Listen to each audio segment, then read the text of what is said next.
शेतकरी मित्रांनो, राम राम, नमस्कार, शुभ सकाळ. शेतकरी मित्रांनो, आज 24 जुलै.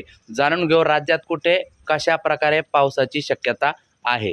मित्रांनो, त्या अगोदर विनंती करतो, नवीन असेल तर चॅनल सबस्क्राईब करा, या व्हिडिओला लाईक सुद्धा करा, जेणेकरून शेतकऱ्यांसाठी दररोजची अपडेट आपल्याला घरबसल्या बघायला मिळेल. मित्रांनो, आज खास करून भंडारा, चंद्रपूर, गोंदिया, गडचिरोली या जिल्ह्यांसाठी तर येलो अलर्ट आहे. विदर्भाच्या अतिपूर्व भागामध्ये मुसळधार पावसाची शक्यता कायम आहे. त्यानंतर मित्रांनो, अकोला, अमरावती, वर्धा, नागपूर, यवतमाळ, वाशिम, हिंगोली, नांदेड इथपर्यंतचा जो जिल्ह्याचा पट्टा आहे, या भागामध्ये येलो अलर्ट आहे आणि विशेष करून या ठिकाणी सुद्धा मध्यम स्वरूपाचा पाऊस आहे.